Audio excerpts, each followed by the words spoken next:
حدیث کے سمجھنے میں صحابہ سے غلطی ہو گئی، تو ہما شما کیا ہے، کس کھیت کی مولی ہے؟ اس لیے ہم کو ضرورت ہے کہ مانیتا پراپت لوگوں پر اعتماد کریں۔ امت کے اہل علم نے جن کے فہم پر بھروسہ کیا ہے، جن کے اوپر اعتماد کیا ہے، وہ سند یافتہ لوگ ہیں، امت کی طرف سے مانیتا پراپت ہیں۔ ایسے 4 امام ہیں،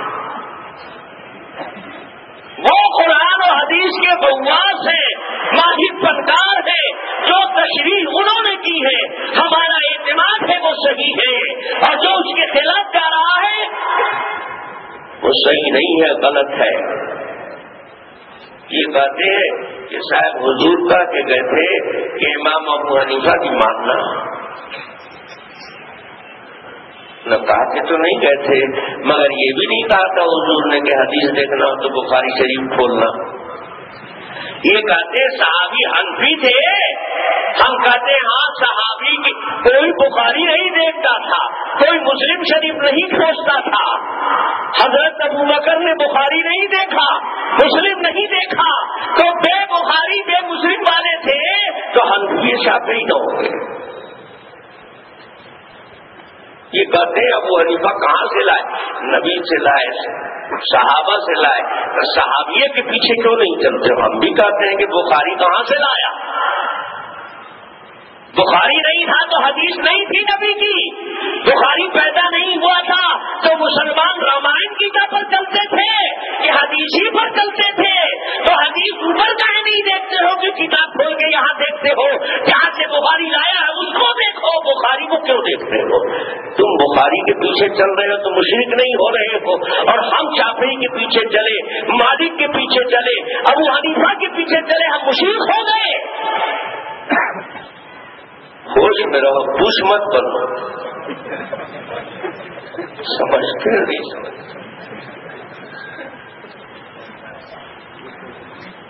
میرے بھائیوں، حدیث سمجھنے کے لیے دماغ ہونا چاہیے، علم ہونا چاہیے۔ جناب رسول اللہ صلی اللہ علیہ وسلم کی حدیث جو بخاری میں ہے وہ حضرت عمر کے زمانے میں بھی تھی، حضرت عائشہ کے زمانے میں بھی تھی، صحابہ کے زمانے میں بھی تھی، اور وہی جانتے تھے پہلے، ہم کو تو بعد میں ملی۔ تم کہتے ہو بخاری میں حدیث ہے، سیدہ عائشہ فرماتی ہے ماں کان یزید فی رمضان ولا فی غیرہ علی 11 رکعۃ، اللہ کے نبی رمضان یا غیر رمضان میں 11 رکعت سے زیادہ نہیں پڑھتے تھے، 11 میں 3 وتر نکال لو، باقی بچی کتنا؟ تو بخاری نہیں تھی تو یہ حدیث نہیں تھی، حدیث کی راوی عائشہ ہے، وہ جانتی تھی نا کہ نہیں جانتی تھی؟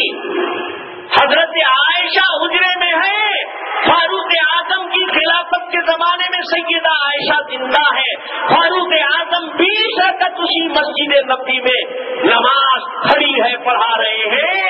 حضرت عائشہ حدیث جاننے والی تھی، وہ کبھی آہستہ سے ٹوک تو دیتی کہ عمر یہ کیا قدم کھا رہے ہو، میں جانتی ہوں اللہ کے نبی 8 پڑھتے تھے، سیدہ عائشہ بھی 20 پڑھ رہی ہے، حضرت عمر بھی 20 پڑھ رہے ہیں، سارے صحابہ 20 پڑھ رہے ہیں۔ معلوم ہوا کہ اس حدیث کا مطلب تم جو سمجھے وہ غلط ہے، وہ عائشہ کا سمجھا ہوا مطلب نہیں ہے، وہ فاروق اعظم کا سمجھا ہوا مطلب نہیں ہے، اس کے معنی کچھ اور ہے۔ تو دیکھیے بخاری کی حدیث پر عمل ہی نہیں کیا۔ جب حضرت عائشہ نے عمل نہیں کیا، حضرت عائشہ تمہارے تو عورتیں مسجد میں نماز پڑھتی ہیں نا، تو حضرت عائشہ تمہارے مسلک کے مطابق تو 20 رکعت تراویح مسجد نبوی میں فاروق اعظم قائم کر رہے ہیں، پڑھ رہے ہیں، تو جماعت میں ہوگی نا وہاں، تو وہ بھی تو 20 ہی پڑھتی تھی، اور نہیں تو اعتراض تو کرتی۔ دکھاؤ نا کہ فاروق اعظم پر حضرت عائشہ نے اعتراض کیا، قیامت کی صبح تک نہیں دکھا سکتے۔ پتا چلا کہ یہ حدیث جس کے علم میں تھی وہ بھی جانتی تھی کہ اس کا تعلق تراویح کی نماز سے نہیں ہے، یہ 20 رکعت تراویح ہو رہی ہے۔ اور عقل کے اندھے ہو تم کو حدیث سمجھنے کا لور ٹھنڈ ہے. تو بتا رہے ہیں کہ رمضان اور غیر رمضان تراویح سے کیسے جوڑ دیا اس کو؟ غیر رمضان میں بھی تراویح پڑھی جاتی ہے کیا؟ غیر مقلد لوگ آج کل اپنی مسجدوں میں تراویح کی نماز پڑھ رہے ہیں. یہ تو رمضان نہیں ہے. پتہ یہ چلا کہ عائشہ جس نماز کو بتا رہی ہے وہ پورے سال پڑھی جانے والی نماز ہے، خاص رمضان کی نماز نہیں ہے. وہ تو خود بتا رہی ہے کہ اللہ کے نبی جو 8 رکعت پڑھتے تھے وہ رمضان میں بھی اور غیر. تو یہ معلوم ہوا کہ یہ تہجد کی نماز ہے، وہ رمضان میں بھی پڑھی جاتی ہے، غیر رمضان میں پڑھی جاتی ہے. اس کا تعلق ہی نہیں تراویح سے ہے. تم اس کو جوڑ رہے ہو، زبردستی پجامے کو کرتے کی جگہ استعمال کر رہے ہو. کہتے صاحب اس میں بھی تو ہاتھ ٹھوک گیا. ارے ٹھوک گیا کم بختی کے مارے تو اوپر تھوڑے پہنا جائے گا، یہ نیچے پہننے کی چیز ہے. معلوم ہوا کہ ٹھوکر یہاں لگی ہے، غلطی سمجھنے میں ہوئی ہے، حدیث غلط نہیں ہے، اور ہم سے کہتے ہیں یہ کہ بخاری کی حدیث پر نہیں عمل کرتے. ہم تو عمل کر رہے ہیں، ہم تو لے رہے ہیں اس حدیث پر بھی عمل کرتے ہیں. تہجد 8 رکعت پڑھتے ہیں، رمضان میں بھی پڑھنا ہوتا ہے 8 پڑھ لیتے ہیں، غیر رمضان میں بھی 8 پڑھ لیتے ہیں. تو ہم تو اس حدیث پر عمل کر لیا.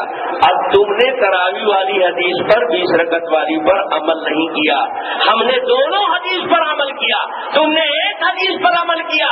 ہم 2 والے ہو کر بے حدیث ہو گئے اور تم ہاتھ ہو کر چھوڑا نا.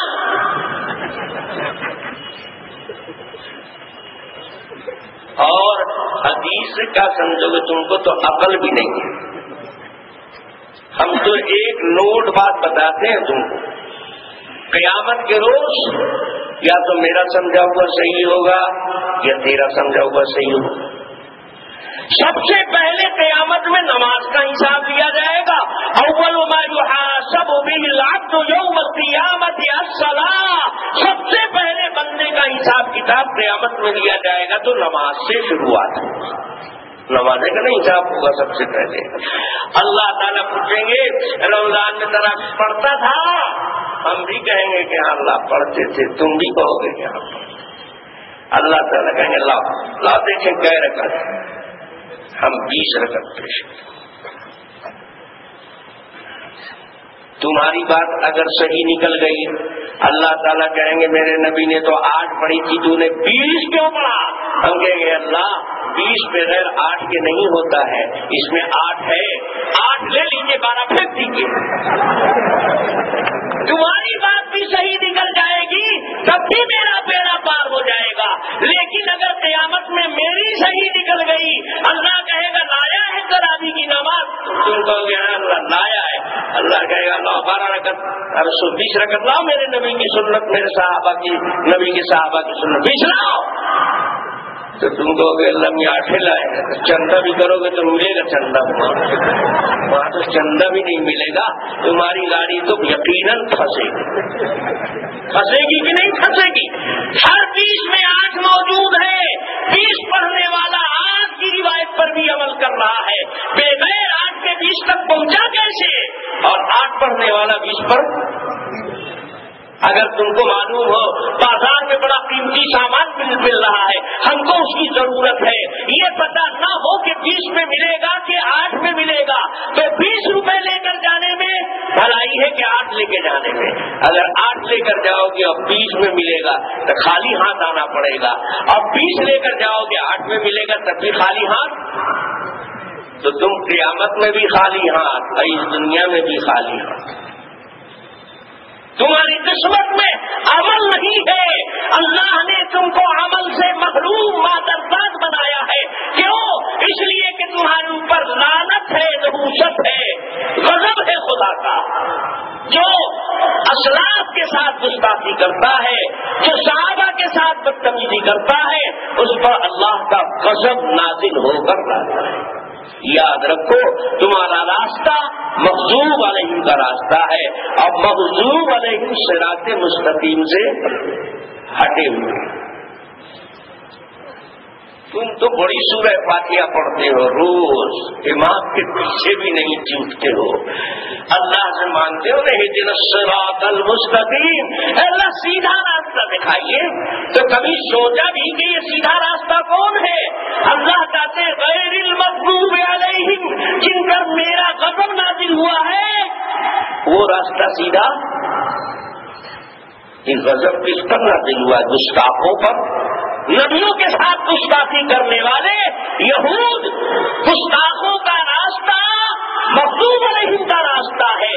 تم انبیاء کے گستاخ، صحابہ کے گستاخ، اللہ کے نبی کے صحابہ کو تم بدعتی کہتے ہو، کہتے ہو یہ بدعت عمری ہے، یہ بدعت عثمانی ہے۔ تو تم پر غضب نازل نہیں ہوگا تو کس پر غضب نازل ہوگا؟ یاد رکھو، بدتمیزی غصہ دلاتی ہے۔ تم کو یقین نہ آئے، تم کسی اپنے بڑے کے ساتھ بدتمیزی کر دو، وہ غصے میں آ جائے گا، اور زیادہ تعریف کر دو، زیادہ محبت عقیدت کا اظہار کر دو تو غصے میں نہیں آئے گا، تم کو سمجھائے گا کہ بیٹا ایسی بات میرے بارے میں کیوں کہی، یہ تو میرے اندر نہیں ہے، اتنا کیوں بڑھا دیا۔ ظالین مبالغہ، غلو، عقیدت محبت میں حد سے آگے بڑھنے والے ظالین ہیں، ان پر قہر نازل نہیں ہوتا ہے اللہ کا۔ یہ توہین کا راستہ مغضوب علیہم کا راستہ ہے۔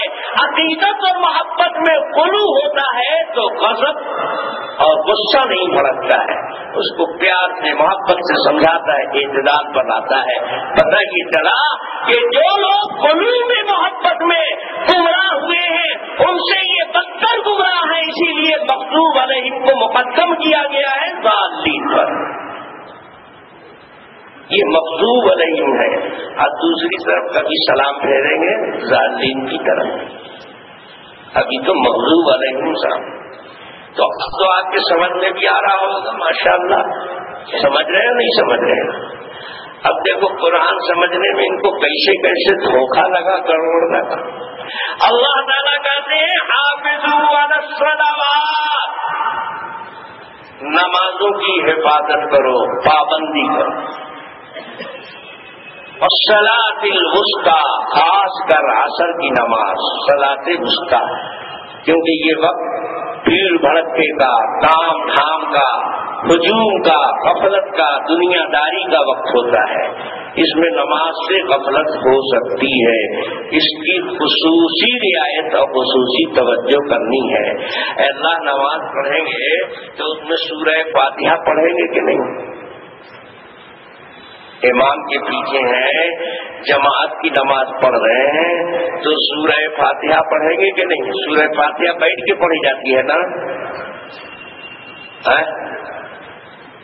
ارے ایک آدمی نماز پڑھ رہا ہے، اس نے کھڑے کھڑے بھول سے غلطی ہو گئی، اس سے درود پڑھ دیا، یا اس کو بہت عشق محبت کا حیضہ تھا، اس نے سوچا کہ ابھی تو کھڑے ہیں تو قیامے میں نہ درود پڑھنا چاہیے، بس درود پڑھ دیا کھڑے ہو کر کے، الحمد پڑھ دیا بیٹھ کر کے۔ اب ان غیر مقلدوں سے پوچھو کہ اس کی نماز کا کیا ہوگا، حدیث میں سے جواب نکال کے دکھاؤ۔ جس آدمی نے کھڑے کھڑے تحیات پڑھ دی، درود پڑھ دیا، بیٹھ کر علم شریف پڑھا، قرآن کی سورت پڑھی، اس کی نماز ہوئی کہ نہیں ہوئی ابو حنیفہ سے مت پوچھنا، شافعی سے مت پوچھنا، مالک سے مت پوچھنا، احمد ابن حنبل سے مت پوچھنا، بخاری کھول کے دکھا دے کہ کیا ہوگا اس کا حل۔ تو ہم جانے کہ تم حدیث والے ہو، تم نے حدث کا نام حدیث رکھا ہے۔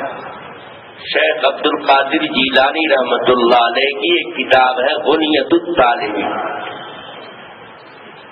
شیخ عبد القادر جیلانی رحمت اللہ علیہ اپنی غنیۃ الطالبین کتاب میں ایک حدیث نقل کرتے ہیں، کہتے ہیں کہ جناب سرور کائنات صلی اللہ علیہ وسلم نے فرمایا کہ شیطان کو جانتے ہو اولاد کیسے ہوتی ہے؟ میاں بیوی کی طرح ہم بستری نہیں کرتا ہے شیطان، اس کے ایک ران میں عورت کا عضو ہوتا ہے اور دوسرے ران میں مرد کا عضو ہوتا ہے۔ ایک بار جب ہم بستری کرتا ہے ساتوں کا نام یہ ہے. ایک لڑکا ہے اس کا نام حدیث ہے, اسی کی اولاد یہ اہل. میں نہیں بول رہا ہوں, کتاب دیکھ لو کھول کر کے, وہ نیت الطالبین بھی وہی اہل حدیث ہے. اللہ تبارک و تعالی نے اس کا حل نکال دیا ہے.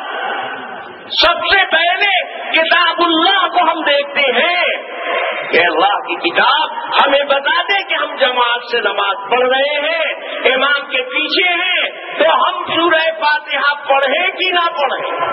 اللہ تعالیٰ نے کلیئر کر دیا ہے. قوموا, ایک آدمی کو کہہ رہے ہیں کہ سب کو قوموا, مقتدی پر صادق آئے گا, جماعت پر صادق آئے گا. جمع کا صیغہ ہے نا, قیام کی حالت ہے. اللہ تعالیٰ کہتے قوموا للہ, اللہ کے لیے نماز میں کھڑے رہو. قیام فرض ہے نا, قیام کی حالت میں تم کو کرنا کیا ہے؟ قانتین, ایسا کہ دینا, چپ کھڑے رہو, خبردار نہ بولو نہ پڑھو. اب یہ جو پیچھے بدر بدر کر رہا ہے قانتین ہے.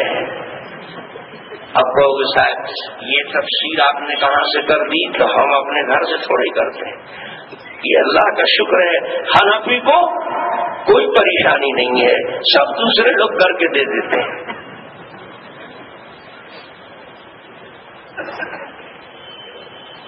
قانتینا کے معنی ساکتینا.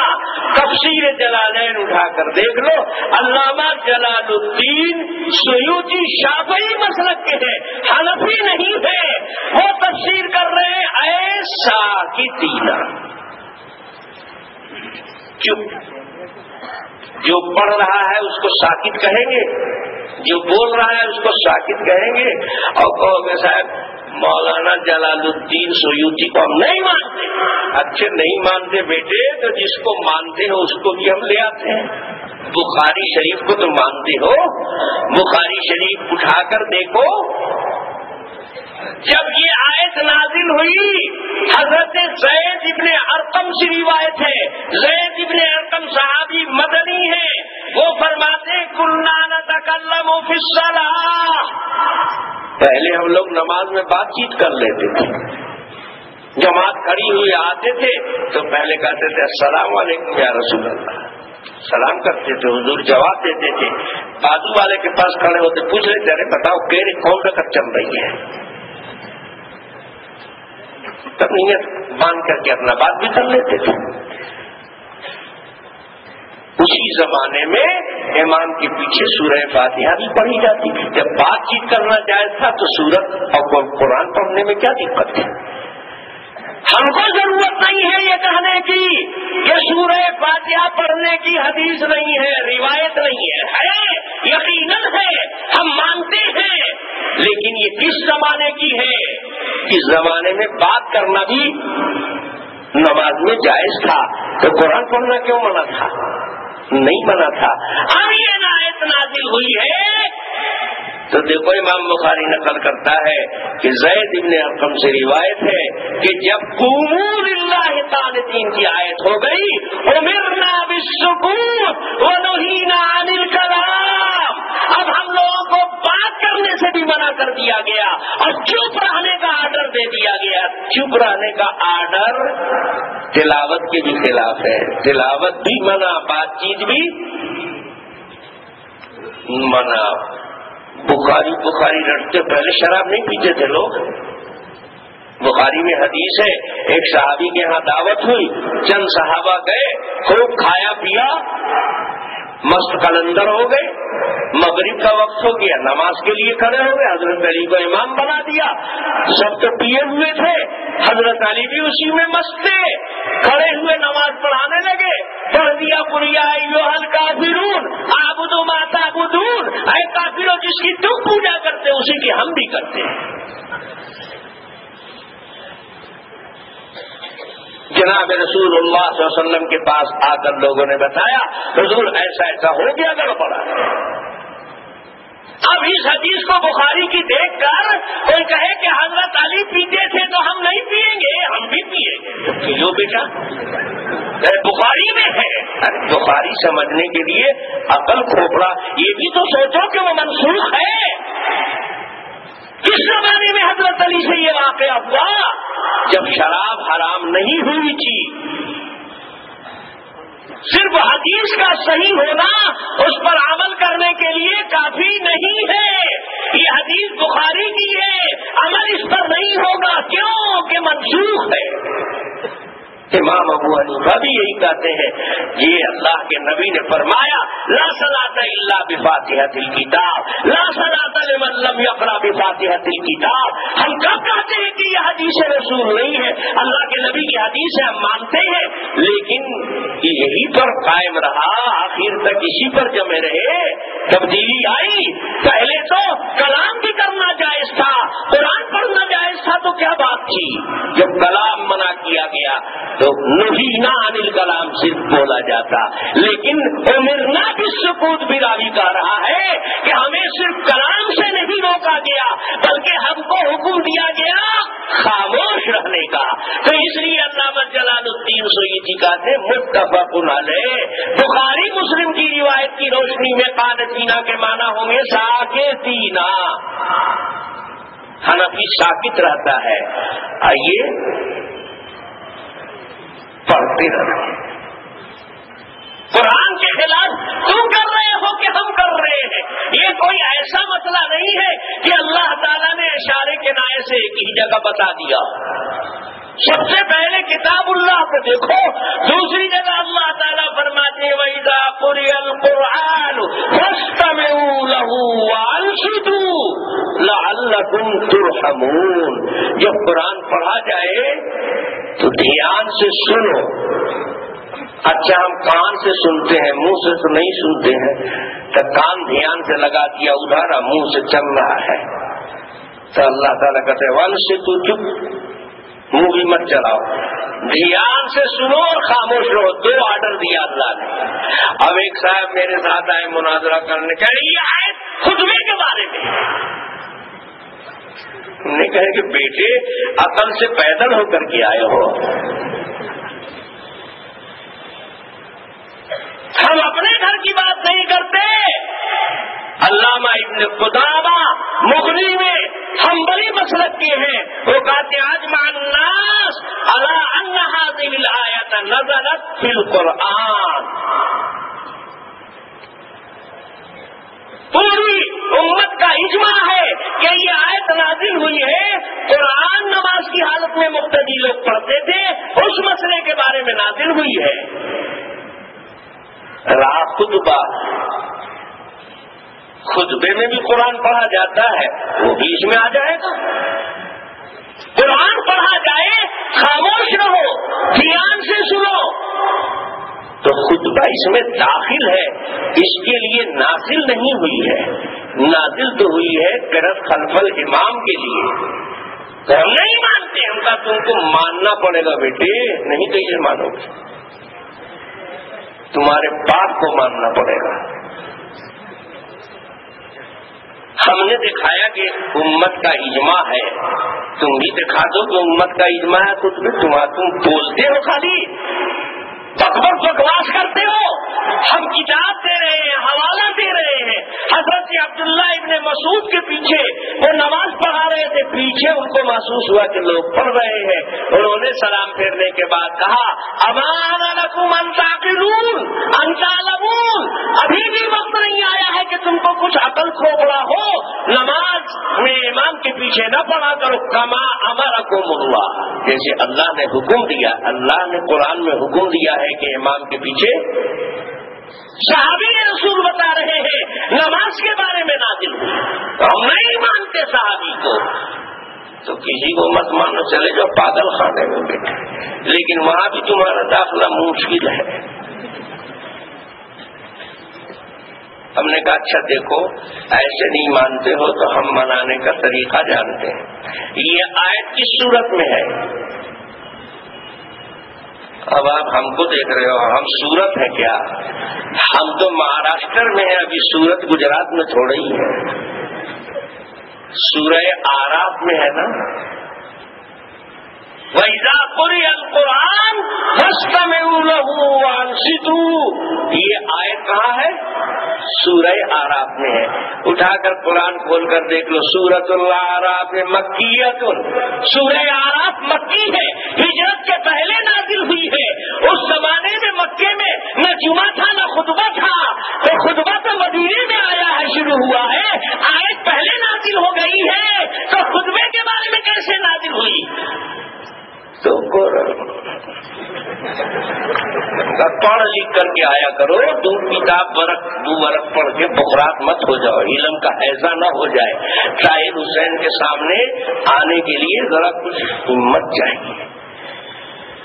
جب یہ آیت مکے میں نازل ہوئی ہے، جمعہ مدینے سے فرض ہوا ہے، خطبہ مدینے میں اسٹارٹ ہوا ہے، تو جب آیت نازل ہوئی تو خطبہ تھا کہاں کہ اس کے بارے میں نازل ہوگی آیت؟ اب بھی سمجھ میں نہیں آیا؟ ارے قرآن شریف کھول کے دیکھ لو نا، سورہ جمعہ مدنی ہے اور سورہ آراف مکی ہے، جمعہ مدینے سے اسٹارٹ ہوا، اب مکے ہی میں خطبے کے بارے میں قانون بن گیا، بچہ پیدا نہیں ہوا نام لکھا گیا۔ معلوم ہوا کہ ان کو نہ قرآن سمجھنے آتا ہے نہ ان کو حدیث سمجھنے آتا ہے۔ یہ آیت قرآن کی، یہ آیت وَإِذَا قُرِئَ الْقُرْآنُ خطبے کے بارے میں نازل نہیں ہوئی ہے، خطبہ بھی اس میں شامل ہے۔ اب کوئی قرآن پڑھ رہا ہے ایسے ہی تلاوت کر رہا ہے، نماز میں نہیں ہے، خطبے میں نہیں ہے، تب بھی جب وہ تلاوت کر رہا ہے تو دوسروں کو سننا چاہیے، شور غل نہیں کرنا چاہیے، بیٹھ کر اسی طرح آواز سے نہیں پڑھنا چاہیے۔ قرآن کہیں بھی پڑھا جائے خاموشی سے سنو، خطبے میں پڑھا جائے گا تو اس میں بھی خاموشی سے سنا جائے گا۔ تو خطبے کا بعد میں وجود ہوا تو اس کو بھی اس میں داخل کر لیا گیا، نہ یہ کہ نازل ہوئی ہے خطبے کے بارے میں، خطبہ تھا ہی نہیں اس وقت تو نازل کیسے ہوگی اس کے بارے میں؟ ہاں نماز تھی، نماز مکے میں بھی پڑھی جاتی تھی، جماعت سے پڑھی جاتی تھی، لوگ نبی کے پیچھے بھی تلاوت کرتے تھے۔